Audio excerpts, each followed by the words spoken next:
Mesdames, Messieurs, amis internautes, amis VIP TV ñi ngi leen di nuyu bu baax a baax di leen jaajëfal am nañu mbégte ak contentement bu baax a baax ñëw file tey ci diwaanu Diourbel Label di leen présenter li nga xamante ne ni moom moo di deuxième édition festival des enfants bi nga xamante ne ni moom la ñu amal fii ci diwaanu Diourbel Label amul woon année passée li ko waraloon moom mooy contexte Covid 19 ren ñu ñëwaat ngir béggal xale yi nga xamante ne ni waaye képp koo xam ne mi ngi ci diwaanu Diourbel Label ñu am aussi fii un artiste bi nga xamante ne ni yaakaar naa ñu bari xam nañ ko il se nomme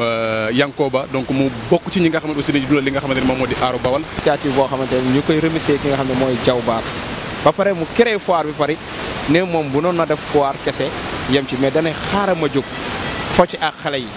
te ñun ay acteurs culturels lañ daanaka boo xoolee suñ lépp ñu ne dañ koy liggéey ci xale parce que même bu dul aar bi dañuy liggéey tamit ci association bu ñu naan enfants et jeunes travailleurs dañuy liggéey ay xale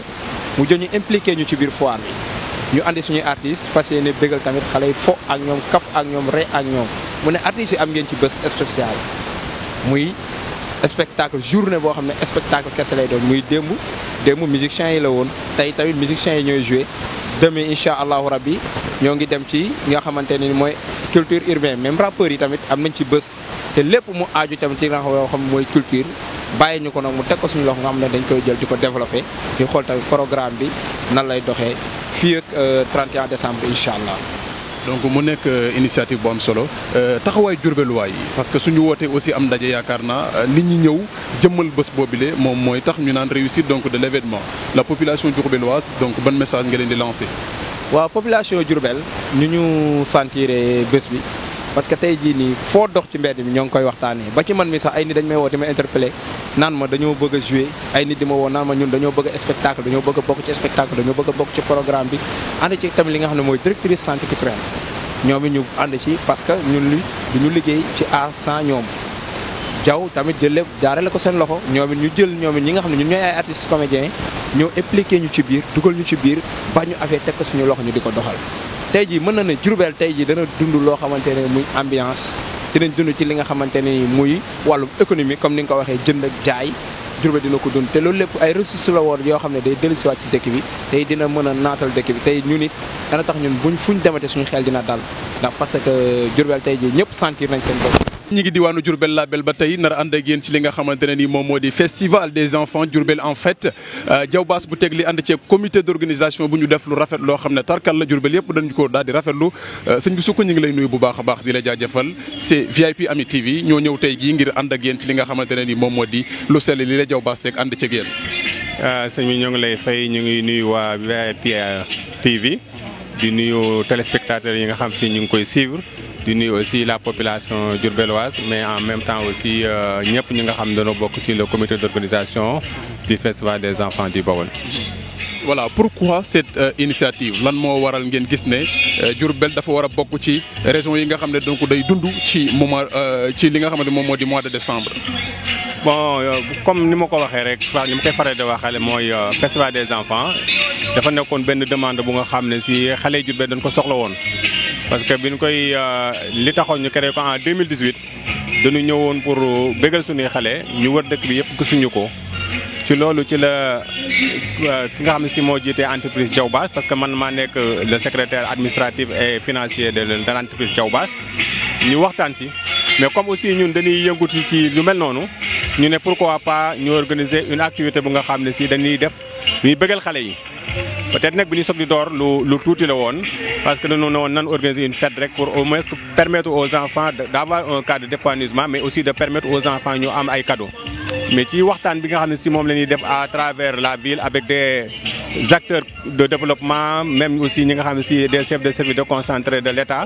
moo xam le gouverneur moo xam yeneen chefs de service yi ci la idée organiser le festival bi ñëw nga xam ne si à travers le festival il y a beaucoup de manifestations yi nga xam ne si mooy gis ngeen ni nga ko kii il y a la foire il y a aussi des activités culturelles aussi le manège bi nga xam ne si moom la xale yi di def comme ni ko yeneen dëkk yi di defee aussi ñu ne pourquoi pas Diourbel rek di rester en rade par rapport ak autres villes moo tax aussi établissement Diaw Bass jël initiative bu organiser le festival mais uniquement pour benn bu njëkk bi mooy fexe ba xale yi bëgg mais en même temps aussi booster l'économie à travers la foire. voilà donc mu nekk lu am solo tey lan la waa Diourbel mën a xaar en tant que contenu ci ren ji ci li nga xamante ne ni moom moo di festival bi. voilà gis nga comme ni nga ko gisee nii parce que bu njëkk ba ñuy soog di démarrer le festival nit ñi comprendre doon li ñu doon def mais bi ñu demee daaw en 2019 di 5 derniers jours yi nit ñi xam na ne lii ñu def nii lu am solo la moo tax bi ñu si accès ñu ne pourquoi pas ñu gën a renforcer gis nga ni nga xam ne si moom la demee entreprise yu mag yi nga xam ne si ñoo dëkk ci biir Diourbel ak ñi nga xam ne si ñëpp dañuy yëngatu ci wàllu économie gis ngeen ko donc nga xam à travers cette activité dina am ay activités culturelles mais aussi au-delà des activités culturelles am na manège bu nga xam ne si moom la xale yi di fooyee parce que ko indi sa xale mais en même temps aussi yow daa d'autres activités yi nga xam ne si des panels yi nga xam ne si on va parler sur l'artisanat l'emploi des jeunes et l'immigration clandestine il y a aussi d'autres activités yi nga xam ne si moom lañ ci wax mu mel ni panel bi ñu wax sur l'importance du jeu et des jouets yi nga xam ne si waa petite enfance ñoom ñoo koy animé ku mel ni tonton El Thiam ak inspecteur régional bi nga xam ne si moo chargé casse des tout petits mais au-delà de ça aussi comme aussi dañu constaté ne à Diourbel il y a un problème bu nga xam ne si moo jëm si wàllu état civil il y a aussi un panel bu nga xam ne si partagé ko avec les populations sur l'état civil des enfants nga xam ne si permettre à chaque xale bu juddu ñu mën a fexe ba mu am kayitu juddu bokk na ci loolu nga xam ne si ci programme yi ak d'autres programmes yi nga xam ne si ay programme d'activité économique la nga xam ne si day am ci biir durant toute la période du foire. voilà am nañ ci mbégte bu baax a baax dañuy tàggatoo xam naa ak yow rek waaye question bu mujj bi moom mooy doon ban message ngay lancer la population diourbelloise pour ñu ñëw embellir li nga xamante ne ni moom moo di festival bi.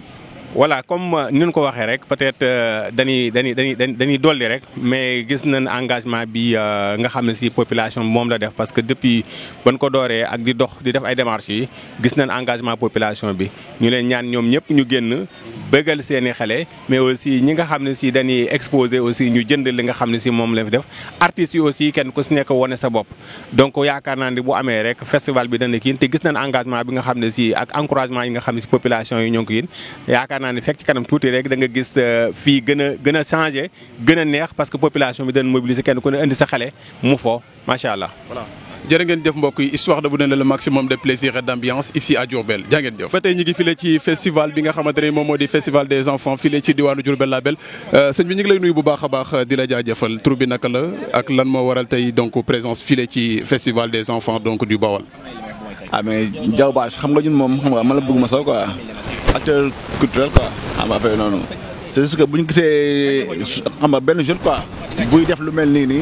duñ mën dara lu jàpp ci moo tax carrément ñun ñëpp muy képp kuy Diourbel waa boo xoolee lii nii mu rafet li nga war def mooy ñëw jàpp ci moo tax xam nga tey jii ñu ñëw war ci jàpp daal waaw noonu affaire muy nice quoi xam nga ba tax muy Diaw Bache nekk tamit ak tamit ay groupe express xam nga groupe express groupe dëkk bi la li mu mën mooy contribuer ci développement wu dëkk bi di jéem di fi teg ay action xam nga pour mën a bégal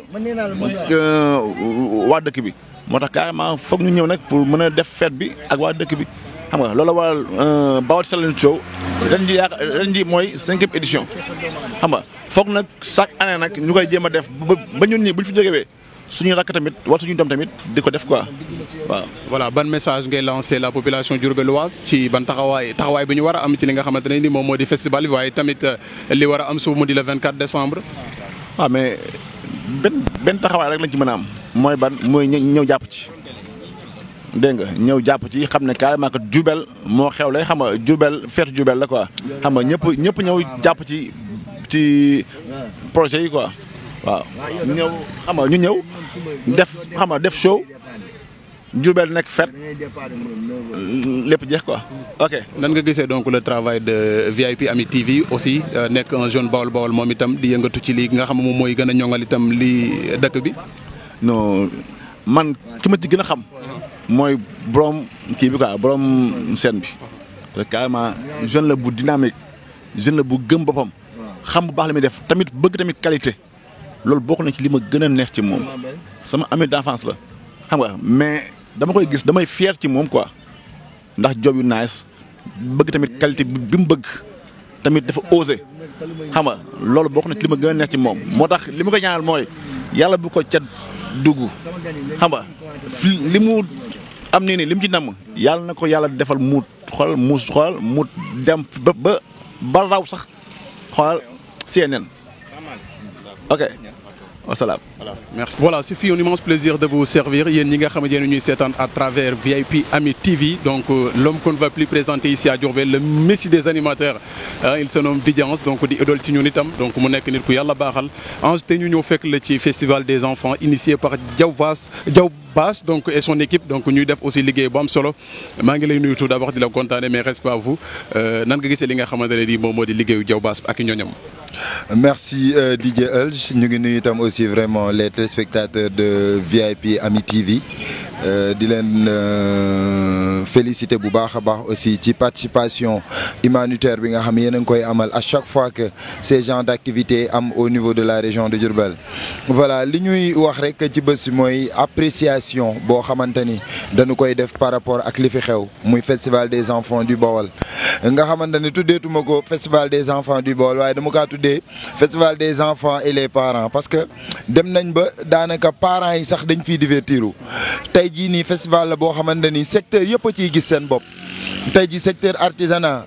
culture ñëpp entreprise yi ñëpp dañ ciy gis seen bopp boo xoolee fii nii tey li fi nekk ci ay entreprise yoo xamante ni ci dëkk bi lañ ne te amaana am na ñoo xam dañ leen di dégg te xamuñu leen kenn xamul nu mu doy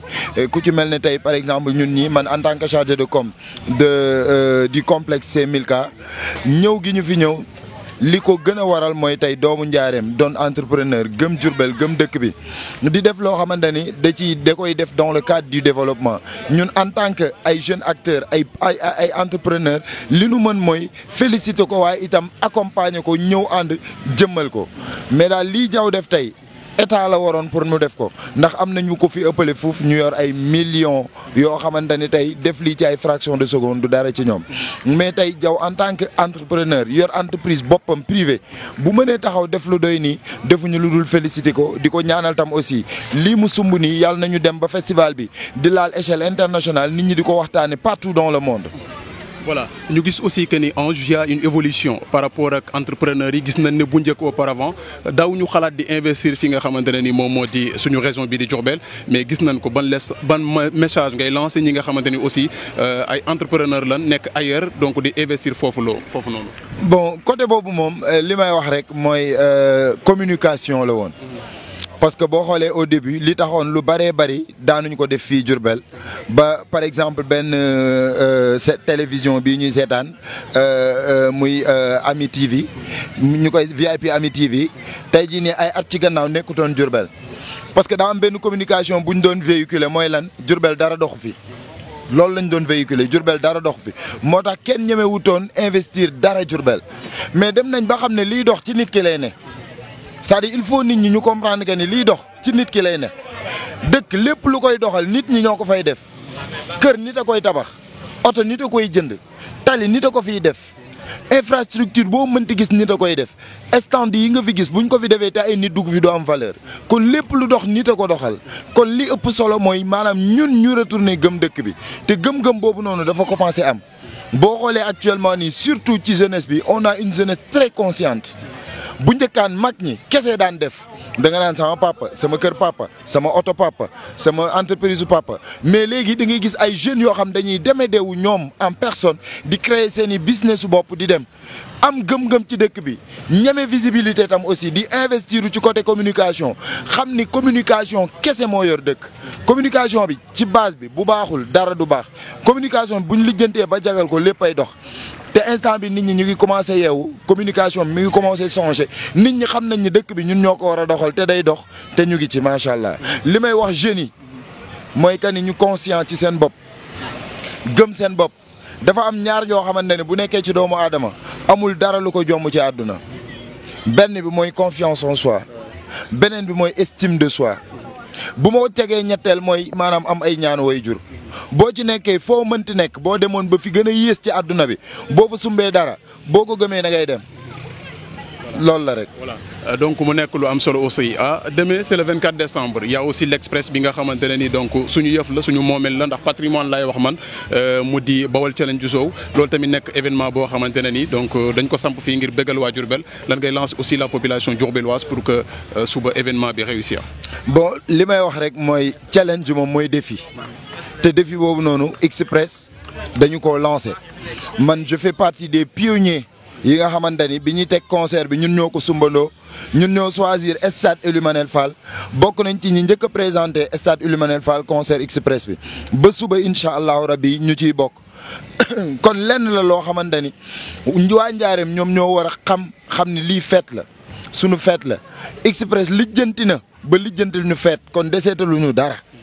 li tax desee lu ñu dara mooy 24 décembre da daan jot ngay xalaat fan ngay dem mais tey express lijjanti ba lijjantil ñu benn cadre boo xamante ni heure bu 24 jotatee ñëpp seen xel fa lay ne boo fa demee tey jii nii ñu bari boo demee fekk leen fa muy jaaykat yi ñi nga xamante ni dañuy jaay côté fast food ak lu mu mënti doon ak façon gu jaay bu mu mënti doon buñ demee gis fa seen bopp actuellement jaaykatu boutique yi prêt à porter yi ñu ngi ciy gis seen bopp amul kenn koo xamante ni mi ngi yëngu. dans le milieu commerce wala lu mu pënti doon te 24 décembre bi tey jii gisu ci boppam mu nekk lenn loo xamante ne dina permettre tey la région de Diourbel mu nekk le miroir du Sénégal parce que les médias les télévisions yi nga xamante ne yu mag la yëpp war a ñëw def li nga xam mooy couverture bi pour wan waa Sénégal que ni Njaareem am na taxawaay Njaareem mi ngi màgg Njaareem défi boobu ñuy wax muy challenge bi tam ñu ngi ci loolee kon waa Express deselatuñ dara ñun ñoo ci des.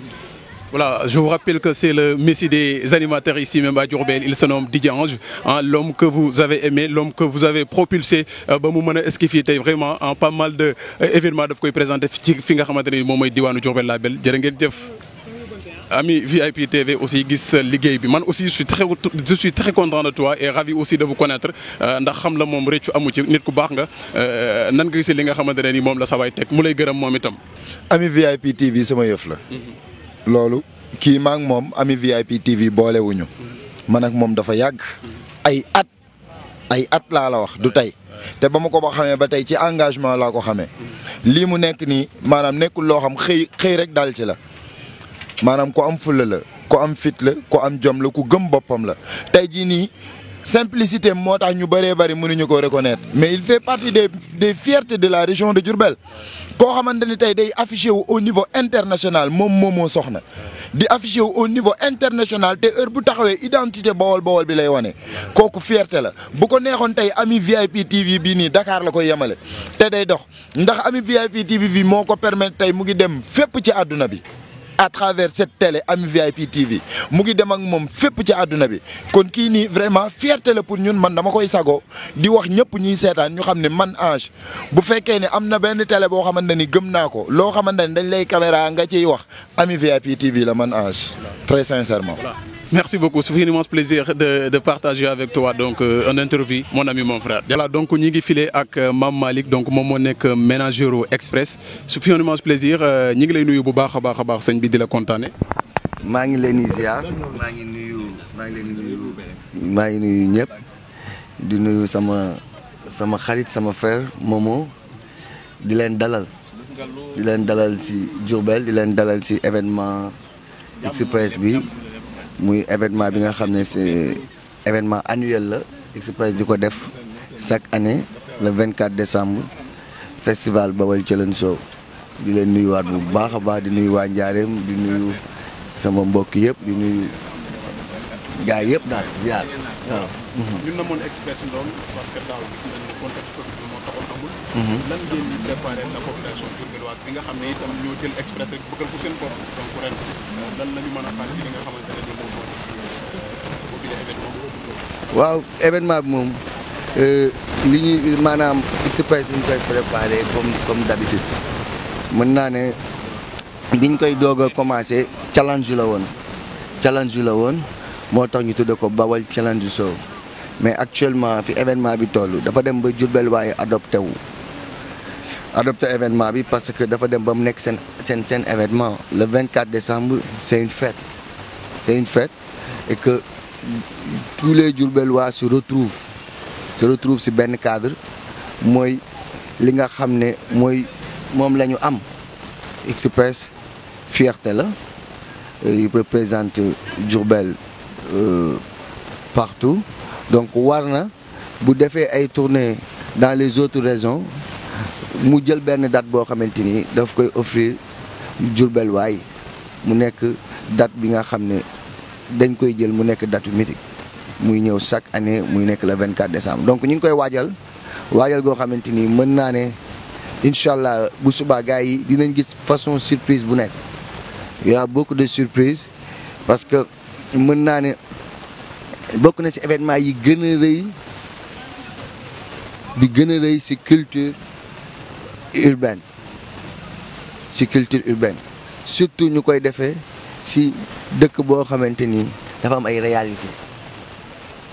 maanaam concert express boobu boo ñëwee da nga ciy fekk ay xale yoo xamante ni ay 5 ans la ñuy am suñu yaay yi suñu papa yi suñ sœur yi donc mën naa ne affaire bu boo xamante ni affaire dëkk bi la waa dëkk bi ñoo ko jël moomal la ko seen bopp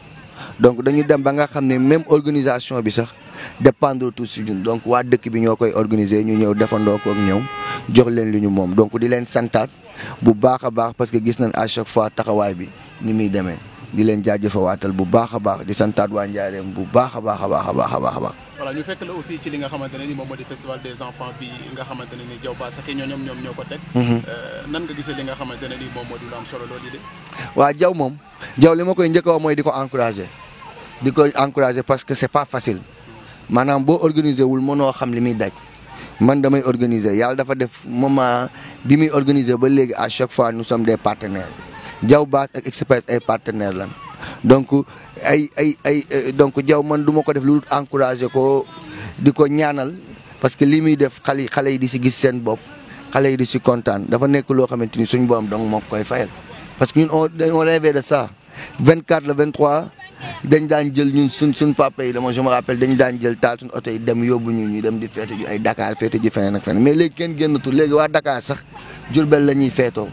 ndax lan mooy lii fi Diaw def ak festival bi nga xam ne Express da koy def donc mën naa ne léegi mois de décembre Diourbel waaye wëreetuñu dara ndax gars yi fi nekk ñi ngi promouvoir loo xamante ni day daal di nekk njariñu ñëpp et que di encourager képp koo xamante ni mi ngi si culture bi mi ngi def comme li Diaw Bass di def mi ngi def comme li Express di def. voilà merci beaucoup am nañu mbégte bu baax nan nga gisee aussi le travail bi nga xamante ne nii. waaw seen bi nga xam ne mooy VIP Ami TV di def ci Sénégal. waaw pas Diourbel tout simplement. waaw man moom déjà ma wax la benn affaire man dama si bokk. Momo c'est un frère. Peut-être que à l'avenir dinañ gis mais ñi ngi waajal ay projets yu bari ak VIP Ami parce que ay frères ñoo ko moom. ay doomi Diourbel waa. on est fiers su may gis Momo si scène yi nga xam ne c'est des scènes étrangères su ma gisee Momo di représenter Diourbel parce que ñun li ñuy def nii kenn ku si nekk ak ni ngay yóbboo drapeau Diourbel donc moom tamit mi ngi représenter Diourbel par rapport ak li muy def donc di leen ñaanal seen liggéey bi rafet na di leen encourager di leen wax ne leen yéen a ngi si yoon bi Momo jaajëf mon frère et je vous encourage. Ami internaute ñoo ngi diwaanu Diourbel Label di waajal li nga xamante ne ni moom moo di Bawal Challenge Show le 24 décembre ñu ngi lay nuyu bu baax a baax sëñ bi tey ñu fekk la Marché Ndoumbé Diop de Diourbel mu mel ni yéen a ngi en pleine préparation ci show suba bi incha allahu rabbi. waaw incha allahu rabbi maa ngi leen di siyaar.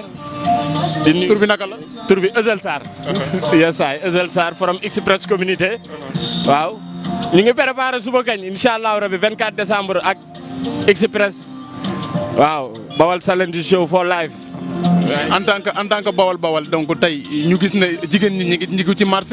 marché bi ci boutique yi évolution boobu nga gis tey Diourbel di dund li nga xamante mois de décembre yow nan nga koy jàngate. non QG la fii à Diourbel 24 décembre chaque année. waaw Express dañu ko tàmmal quoi. waaw donc lan mën a ferme la quoi. non yu garaaw. non yu garaaw laa leen waxal nii. ci sañse yu baax yi. non ren di nga gis lu doy waar.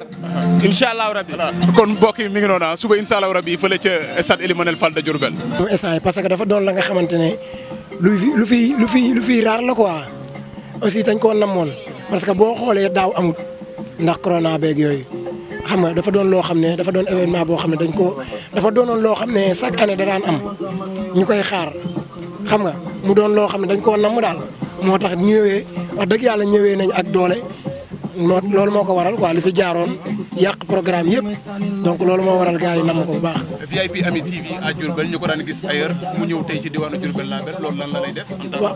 waaw kontaan ci bu baax a baax parce que dañ ko daan gis fu ne xam nga te moom boo xoolee télé bi mën naa wax kii bi mën naa wax ne daanaka Diourbel la soqee ko quoi kon donc buñ ko jëmee ba gis ko ci dëkk bi day doon loo xam ne lu ñuy kontaan xool sedd ci loolu parce que man comme ni ma koy waxee rek man Diourbel la ma ñor su ma gisee ku nekk feneen di fa yëngu loo xam ne doomu Diourbel la damay bëgg ci moom waaw donc di kontaan ci ami waa VIP Ami TV di leen wax ne leen ca kaw ca kanam rek. ayca kon ñu jaajëfal ko bu baax a baax au revoir voilà sëñ bi c'est bon. voilà sëñ bi yow itam ñu ngi lay nuyu bu baax a baax ñu fekk la ci boutique bi ngeen nekk ci activité bi di jaay mu mel ni Diourbel ñu ngi waajal li nga xamante ne nii moom moo di 24 décembre bi. waaw asalaamaaleykum maa ngi leen di nuyu waa VIP TV ñu ngi leen di màggal di am contentement ak mbégte si ñëw bi ngeen ñëw fii si Dégg Jàmm boutique Cheikh Khadim Sarr comme ni ko Diourbel gépp di waxee rek fii moom fi la mburu mi tàngee quoi ku bëgg lu baax ñëwal Dégg Jàmm boutique Cheikh Khadim Sarr. boo xoolee ambiance bi am ci biir ak bi am ci biti xam nga yàgg ngeen ci porte bi sax mënoo leen a dugg ndax clients yi moo la war a xamal ne ay produits de qualité mi ngi fi ay li nit ñi waa Diourbel di bëgg moom ñu ngi ciy def kéemtalaay kàttanam pour indi ko fi. mais vraiment tamit ni nga ko waxee comme événement bi ñu ngi koy dund à 100% parce que ça fait l'occasion 24 décembre ñu war ko dund fii parce que boo xoolee y a de cela 2 ans ou bien 3 ans yoo xamante ni fête wuñ ko parce que contexte su Covid bi moo tax ñu ñëwaat ak doole ñëwaat ak rythme vraiment ñu ngi gis beneen xarkanu Diourbel quoi. taxawaayu Diourbel ci képp koo xam ne entrepreneur la wala muy yëngu ci bépp loo xam ne day mayam koom rek donc loolu lan la war a doon population bi par rapport ak yeneen raisons yi pour que mu am koom ci suñu raison bi taxawaayu population bi. waaw ñi ngi lancé un appel ci képp koo xamante ni Diourbel waa nga parce que particulièrement boo demee Dakar milliardaires yi nga fay dégg mën nañ citer ay noonu mais c'est pas la peine pour que ñu koy citer ce sont des Diourbellois dëkk fii ci dëkk bi mais gisuñu luñ fi def boo xoolee ku mel ne Khadim Sarr moom moo fi nekk di rey boppam yor benn boutique am di reyante mais y a des milliardaires yoo xamante ni ñi ngi fi dëkk mais gisuñu leen tàllaluñ seen loxo ci Diourbel ñu leen di lancer appel ñoom it ñu xam ne fii ñoom ñoo ko moom ñoo ko mën a defar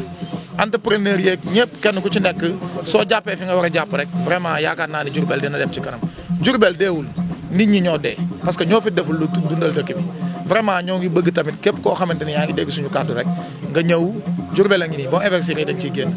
dina metti nag quoi mais début boo gis noonu lay demee parce que yéen a ngi ay Diourbel waa ngeen Dakar ngeen nekk di bay seen waar mais da ngeen xam ne Diourbel soxla na leen ngeen bàyyi li ngeen def ñëw bu dee événement 24 décembre wala 31 décembre wala Noël ku ne xam na ni Dakar lañ ko gën a dundee ko fii mais da ngeen a wane ni vous êtes des Diourbellois ñuy am fierté tamit di leen santaat ci loolu di leen gërëmaat ci loolu di am contentement parce que lii la quoi affaire bi du xaalis affaire bi gëm-gëm la gëm fi nga dëkk di ko ndamoo di ko safoo wane ni man kat fierté bi bawal la bu doon xaalis bu ngeen toogee Dakar am ko vraiment Khadim mi bu diggam bi bu ko ubbi woon Dakar defe naa ne pile yi ñu ngi koy jaay ay Dakar ay 12000 15000 boo xoolee tey ji boo amee 8000 sol kon loolu mooy Diourbellois bi da ngay def jëfu Diourbellois parce que bawal lañ dëkk bi nag koom mi demewul noonu mais nañ fexe ba kenn ku ci nekk rek bu sa loxo jotu sa ginnaaw li nga bëgg nga am ko wala soo bëggalee sa doom nga am ko. merci ami chers internautes ñi ngi leen di nuyuwaat bu baax a baax ba tey ñi ngi marché Doumbé Diop de Diourbel nekk fii ci ab cosmétique sëñ bi ñu ngi lay nuyu bu baax a baax di la jaajëfal tur bi naka la. waaw ñoo ngi lay fay bu baax a baax man la Serigne Saliou Gadiaga dëkk Diourbel nekk doomu Diourbel nekk ndawu Diourbel waaw di yëngu nag si wàllu cosmétique waaw ba tax na daal fi mu ne ñu ngi sant Serigne Saliou bu baax a baax sunu yaakaar àdduna ak àllaaxira duñu jóg si di ko wax waaw ba tax na ñëw bii ngeen fi ñëw lool tey neex na ma lool vraiment waaw ndax lii tawfeex la ba tax na maa leen di sant bu baax a baax di sant waa Diourbel yëpp di waa Mame Sall Gadiaga doomu Diourbel la ndawu Diourbel la te tax na daal ba lépp xeetu baax lépp maa ngi koy créer ngir Diourbel avancé ndax ñun amuñu dara lu dul Diourbel waaw ay jeunes lañ nag ay xale lañ mais macha allah ñu ngi sant bu baax a baax ndax ñu ngi xalaat di créer waaw ba tax na sant naa ñëpp waaw maa ngi nii rek. donc mi ngi noonu VIP Ami TV ñëw fi tey ñëw gis aussi ay xale jigéen mu mel ni ñu ngi waajal événement bi nga xamante ne ni moom mooy Bawal Challenge Show di suba ndax njaay mi xale yi ñu ngi génn bu baax a baax di jënd say accessoires. non Bawal Challenge moom sant rek lañ ciy def ba tax na soirée bi suba du yomb xale yi barki dem ba tey lu ma wàcc lu ne dañuy jënd waaw muy xeetu greffage yi cheveux yi dàll yi takiyaas yi taf yi lépp vraiment ñu ngi koy waaj muy góor ñi jigéen ñi mag ñi ndaw ñi ñëpp ñu ngi waaj waaw suba daal soirée bi moom du yomb vraiment ndax jàpp naa ne waa Diourbel moom yëg nañ ko bu baax a baax ndax xale jigéen ñi sax dañuy def seen groupe ñëw di ko waxtaane waaw vraiment ñu ngi koy waaj bu baax a baax a baax a baax man mii tam maa ngi koy waaj bu baax a baax. xale yaa ngi koy kaa comme noonu ñu koy defee rek tarkal la voilà ñu gis ne aussi évolution am na par rapport ak yeneen année yi daanañu gis ne benn Diourbel boo xamante ne daaw ñu intéressé wu ci ay événement yu mel noonu ñu gis donc une forte mobilisation bu Diourbel waa yi di def loolu aussi noo ko gisee yow. non Diourbel dafa war a yëngu lii warul di fi géej lii chaque mois bu ne événement dafa war a am ndax ñun ay ndaw lañ te Diourbel bëgg nañ lu baax vraiment xale yi bëgg nañ lu baax mais gisuñu fuñ ko defee. ba tax na ñun ñi nekk ndaw Diourbel comme yéen ni ngeen koy defee nii moom la ko ñëpp war a defee ndax ñun amuñu dara lu Diourbel waaw te xale yi dañoo bëgg lu baax vraiment dañoo bëgg lu baax waaw bu ñu gisee lu baax tamit dañ ciy yëngu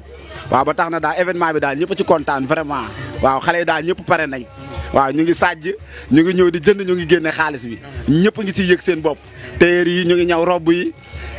gars yi ñu ngi jaay dàll yi waaye vraiment ñëpp ciy yëg seen bopp lii moom warul di gëj moom vraiment ñëpp ci kontaan. kon de xam naa suba dana neex dana yëngu voilà nan nga gisee aussi li nga xamante ne nii moom moo di jàppal ma jàpp gi c'est pourquoi on est là parce que bu ñu waxee VIP Ami TV aussi donc nekk ndaw moom itam di yëngatu ci li nga xamante ni moom mooy jëmale Diourbel kanam yow it nga ne ci lu mel noonu donc nan nga gisee li nga xamante ne nii moom mooy li xale yi commencé di teg nii. non loolu moom ni ma ko gisee rek yokkute rek avancement ci kanam ndax yéen ñii tamit vraiment macha allah moom ndax lii dafa tumuranke woon fii kon yéen boo leen ciy yëngu. wax dëgg yàlla dañuy ñaan rek waaw yal na Serigne Saliou gën a yokk xiiwal yi taw feexal affaire yëpp ba nga xamante ne nii kenn ku ne di nga ci gis sa bopp ndax lii moom vraiment moom ñëpp ci kontaan moom man moom gis naa sama bopp te kontaan naa si bu baax a baax may ñaan nag mu yokk bu baax a baax a baax ba lu waaye mun a créer tamit ñu xam ne ñun ñëpp ay doomu Diourbel lañ ñun ñëpp ci war a jàpp affaire bi dox quoi ndax ñun amuñu dara lu dul ñun ay jeunes lañ ñun ñëpp ñoo war a jàppalante waaw comme noonu rek ni ma ko waxee. Voilà, comme on l'a dit, la population diourbelloise est prête donc pour vivre des moments extraordinaires demain, Inch'Allah Rabi, ci 24 décembre bi rendez-vous au stade Elimanel Fall de Diourbel. Ami VIP TV ba tey rek pour vous servir soxna si ñu ngi lay nuyu bu baax a baax di la jaajëfal yaa ngi marché Ndoumbé Diop ñu fekk la itam ngay defar as ndaw mu mel ni Diourbel la ngi waajal bu baax a baax suba fële ca stade Elimanel Fall de Diourbel. asalaamaaleykum maa ngi leen di nuyu waa télé bi di leen ziare ñëpp di leen xamal ne gars yi moom ñoo ngi préparé bu affaire féete mi ngi neex parce que client yaa ngi ñëw ñoo ngi gis suñ bopp bu baax macha allah si liggéey bi. voilà mu nekk tamit lu am solo donc suñu waxee Diourbel daawuñu faral di gis ñu yëngatu ci wàllu ambiance dañ daan faral di def tekk rek nan nga gis li nga xamante ne nii moom moo di ñaari événement yi nga xamante ne ni donc moom la waa Express teg. waaw loolu moom am na moom parce que événement bi moom. wane na ko bu baax parce que gars yi ambiance bi marché bi neex na et tout ça yooyu yëpp baax na moom macha allah moom waaye. kon daal mu mel ni yéen xale jigéen ñi ci wàllu yëpp pare ngeen suba pour dund ay moments yu neex. waaw pare nañ ko bu baax moom pare nañ ko. kon merci beaucoup voilà. voilà Ami VIP TV donc moom la ñu àndal ba tey ak waa Diourbel gi nga xamante ni ñoom la ñuy waxtaanee mu ñeel suba ñu ngi lay nuyu bu baax a baax ladies and gentlemen di la kontaane mu mel ni yéen a ngi en pleine préparation si ça va na ngeen def yéen am jàmm bu baax a baax. tur bi naka la. sama nom ko Ouzin Coulibaly ñu ko maa xam si Ousseynou Coulibaly quoi. voilà Ouzin donc yaakaar naa kuy jaay ku ne dana xam Diourbel dana minanteeg aussi ñi nga xamante ñoom ñoo ñëw di jënd si suba le 24 décembre nan nga gisee li nga xamante ne nii moom moo di événement bi ak population diourbelloise nan lañ koy dundee. waaw comme dab rek ñu ko dundee rek événement bi comme dab rek gis nga instant yii ñu ngi si kawam suba ngoon xam nga dañu ci taxalee di doomu daanu xam nga loolu événement nag yombul nag des fois gars yi dañuy ñëw daa gis ñoom lu ñu bëgg des fois ñu gis mu neex des fois ñu ne natt wala lu mu nekk lu gën a xamul quoi mais instant yii moom lii moom mi ngi nice quoi pour suñu côté bagage tamit cher dafa cher trop bagage ñu ko jógee fii nii ba Italie ñu ko fii bu gaaw jëlee waa kii nii waa Diourbel pour ñoom mun ñu feetu quoi ñu xool mu nice noonu. ndax clients yi ñu ngi comprendre aussi message boobu noonu ndax parfois dañuy jaawale false bi ak trou vrai bi donc loolu aussi ndax ñi ngi koy am compréhension bi. ok si non dafa am ñoo xam ne ñoom xamuñu quoi am ñoo xam ne dañuy ñëw sa prix bi quoi comme ça tey prix bii nii prix bi tey ñu ngi ko wàcce kii 20 000 francs am ñoo xam tey ñoom tey dañuy ñëw ne nii carrément ñi film bi ñu ko mën a jëndee 11 000 wala 12 000 quoi te ñoom xamuñu prix bi te lii qualité la. ñun duñu ñëpp ay Dakar wala ay Mbour ak jënd ay bagage ñu indi fii di ko jaay non suñu bagage mi ngi jógee fii ba Europe ñu ko wàcce ko fii bu ko jox doomu Sénégalais yi ñu mën kaa sol. pourquoi le choix de Diourbel lan moo waral choix wu Diourbel bi ngeen porté ko ci Diourbel ñëw samp fii seen boutique pour servir la population diourbelloise. parce que man Diourbel laa dëkk Diourbel laa am Diourbel man moo lay tiitaroo quoi lu mu am rek Diourbel laa koy indee incha allah. donc ban message ngay lancé jeunesse bi suba fële nga xamante ne ni moom moo di stade ja. waaye dama gis gars yi suba stade bi ñëpp dem discipline sañse ba jekk xam nga toog calme xam nga ku si rapport joué ñu toog supporté ko mu neex ñu fay play ku nekk dem si yoonu quoi mu jeex dund quoi mbégte la quoi lii moom chaque année day am moom dund ko quoi mu jeex mu neex. ayca kontaan nañu bu baax a baax Riel merci beaucoup. ma nekk ma xam sa nit moo tax seconde bayante bul mere ba tàng wax ma looy de ciw sumu jubóore mën nga ma gën te doo ko yëg ma nga jàppoo la même sa mere ba ngay gën a rafet dali nga gën xam yow su yàggi jële bi naa mag yow seconde bayante. voilà mbokk yi ba tey ñi ngi file ci diwaanu Diourbel Label ngir rek waajal li nga xamante ne ni moom moo di événement suba bi mu nekk événement boo xamante ne événement bu am solo la sëñ bi ñu ngi lay nuyu di la jaajëfal le 24 décembre la ñuy waajal mais avant tout pourquoi initiative bi nga ñëw samp fii loo xamante ne ni waa Diourbel gi yëpp dañu ciy bànneexu. waaw salaamaaleykum maa ngi nuyu waa Diourbel bi yëpp ak waa Sénégal et di leen nuyu yoon aussi di rafetlu aussi initiative bi. parce que bokk na ci fête bi lii nii ngeen di def nii mooy dafay taaral bés bi daf koy jëmmal waaw ñu nag lu tax ñu gën def initiative bi wala lu tax ñu am xalaat bi nii c'est tout simplement amour bu ñu am ci Diourbel amour bu ñu am ci Diourbel et aussi doon bawol yu ñu nekk loolu rek moo tax ñu am initiative bi et jàpp ne lépp lu baax wala lu taaru wala lu yaatu fii nii la war a njëkkee avant feneen loolu kese la. voilà avant que ñuy wax ci événement bi est-ce que bi nga sampee lii la population diourbelloise a répondu présent ndax ñoom ñëw nañu gunge la ci sa projet. waaw vraiment Thie ñoom ñu ngi ñëw sincèrement parler xam nga nag dafa nekk benn projet bu nga xam c'est un peu compliqué parce que aussi da ngay fekk ay nit di liggéey ci liggéey boobu nekk sa ay sœurs sa ay frères et tout mais nag population bi wuyu si nañ parce que rafetlu nañ initiative bi et ci li ngay service yi ngay fournir. quelques yi ñu ci mën a jël dinañ ñu ngi ñëw di ko jël vraiment nank-nank. Voilà, on va parler de l'événement tout le monde sait que bu ñu waxee décembre moment de partage la contexte Diourbel dañuy xel yëpp day dem ci Bawol Challenge Show ndax nit ñi ñu ngi ñëw di waajal li nga xamante ne nii moom moo di événement suba bi. waaw vraiment ñu ngi fi gis nii ñëpp sax mu naa ne ci événement bi la ñu nekk. c'est benn événement la bu nga xamante ne très sincèrement parler en tant que Bawol en tant que Diourbellois dañ koy rafetlu. dañ koy rafetlu parce que c'est un moment bu nga xamante ne moment de fête la moment de joie la moment de partage la entre ñun Bawol yi mu nekk vraiment événement phare bi nga xamante ne ñun waa Bawol moom la ñu am moom sax la ñuy dégg ci parce que Bawol Challenge Show la ñu wax c'est ça. voilà nga nekk aussi jeune ñëw investir ban message ngay lancer ñi nga xamante ne ni peut-être du ñu gis ne loolu moom moo war a doon li gën di gis autrement les choses parce que am na ñoom peut-être bëgg nañu mais ragal nañu ban message nga leen di lancer ñoom itam. waaw damay lancer message bu nga xam ne dama naan rek fan yombul demal ba Harlem nga bëgg a commencer benn affaire bi gën a dox Harlem taxul mu yomb et Diourbel dëkk bu métti la mais dëkk bu neex la ci dama lay wax lu garaaw dëkk bu métti la mais dëkk bu neex la ñu gëm ne ci retour au bercail dafa am solo ñun ñëpp ñu jéem a def parce que man j'ai fait ay années en Europe gis naa li fa xew su ma fa ameewul aussi xame naa fa li ma fa xame lu ma gën a mën partager mooy affaire bi ni fii nii la fële la ñuy wutee mais fii la ñuy amee Dakar la ñuy wutee mais Diourbel la ñuy amee ñun Kaolack la ñuy wutee mais Diourbel la ñuy amee ñu bàyyi xel ci ne Diourbel la ñuy amee ñun les Bawol waaw man loolu laa gëm te lii nii début commencement la su ma mënoon suba ci ngoon ak li muy difficile créer benn affaire ci wet gi bu waa Diourbel di gis seen bopp dama koy defaat. Comment aussi vous l'aviez donc l'appréhendé mu di VIP Ami TV moom itam nekk doomi Bawal mën nañu wax ñëw moom itam samp gëm li nga xamante ne nii moom moo di Bawal yaakaar naa xamante ngeen moom le PDG. waaw le PDG xamante nañ et loolu aussi dama ciy lancer beneen message à suñu morom yi ñu fowandool parce que ñu ñëpp fii lañ foowee fii lañ footballé Calcio fii lañ footballé Gagne Samonine et nañu xool parce que dafa exemple dafa jege mooy pourquoi ñii nii demoon tukki ñëw bëgg a am fii dara exemple bu jege la. lan moo tax ñii ñëpp en Europe lañ nekk man je suis un chef cuisinier man cuisine laay liggéey je gagne bien ma vie mais pourquoi ma jékki-jékki ne non Diourbel la moo tax waa amee moomu le PDG daal ne Diourbel la naa créé naa wut sama benn caméra sama benn micro wut sama ñaari nit ñu ànd dem Diourbel c'est parce que futur bi fii la peut-être na gars yi xamuñu ko mais ñun ñi génn xam nañ ko tubaab yi ñoo ñu ko gën a xam nañu bàyyi xel Diourbel nañu bàyyi xel ci suñu pays d'origine yi c'est très important.